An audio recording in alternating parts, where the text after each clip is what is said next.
Hello everyone, wishing you all a happy Wesak Day. Wesak Day is also known as Buddha Day or Bathing the Buddha Festival. Wesak in Pali means full moon and it commemorates the birth, enlightenment and paranirvana of Sakyamuni Buddha, the great teacher of humans and devas.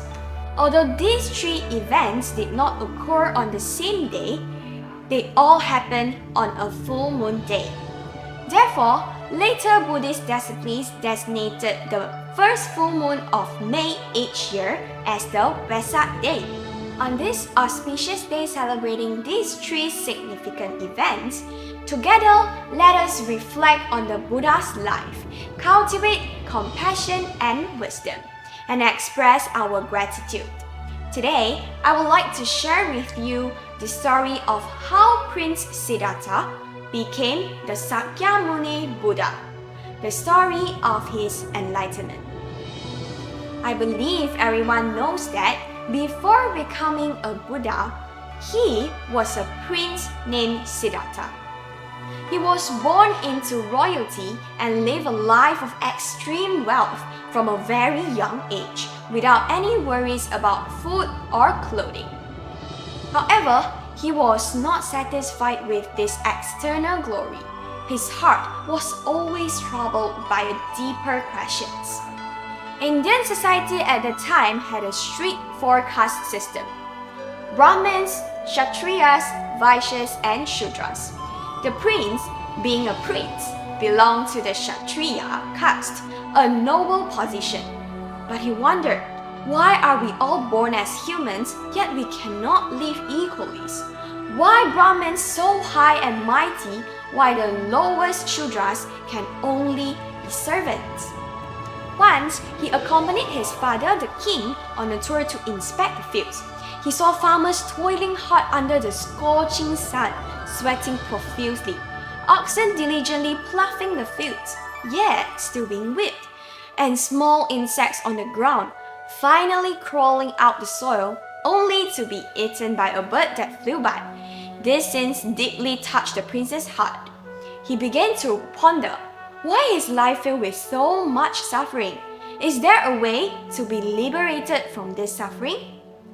From that day on, his heart could no longer find peace in the comforts of police life. Later, during another outing, he encountered four sights that changed everything: an old man, a sick person, a corpse, and a wandering ascetic. He suddenly realized, it turns out that everyone has to face the suffering of birth, old age, sickness, and death, and this is the truth of the life. He began to think more deeply.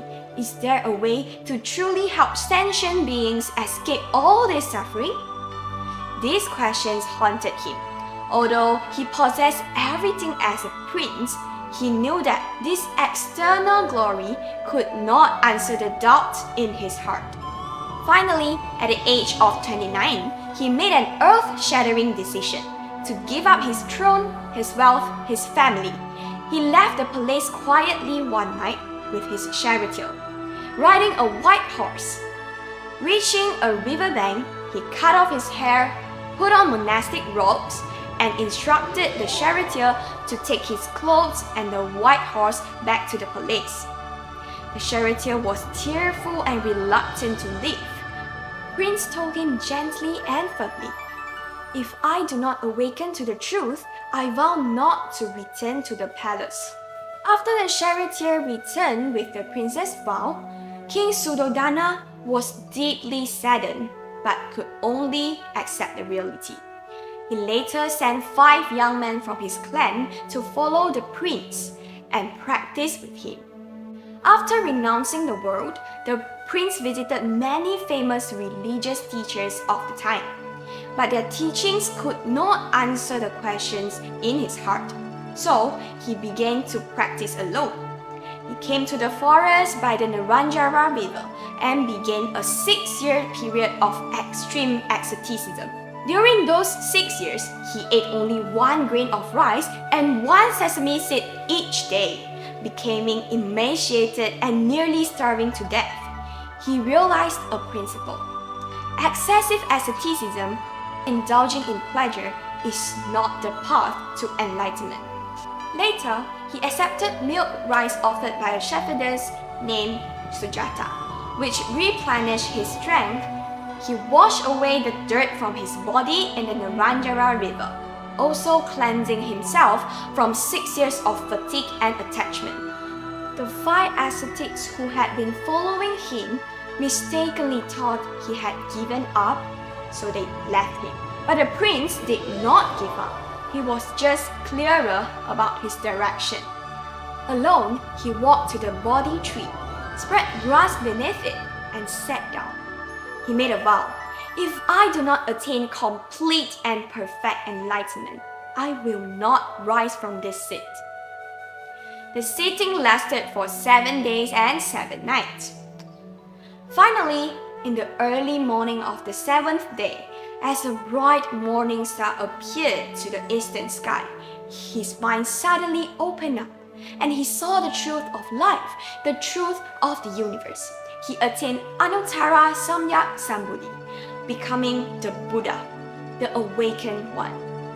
From that day on, the world respectfully called him Sakyamuni Buddha.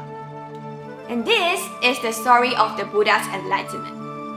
The Buddha was not a god, but an awakened one who has walked through suffering, transcended the mundane, and illuminated the path of our lives with compassion and wisdom. The Dharma he taught planted the seeds of liberation for all sentient beings. On this radiant day of Wesak, may we all reflect on the Buddha's compassion, learn from his wisdom, blending compassion with wisdom to bring light and warmth to the world through our lives. Wishing everyone a happy Wesak day, filled with the joy of the Dharma. Thank you.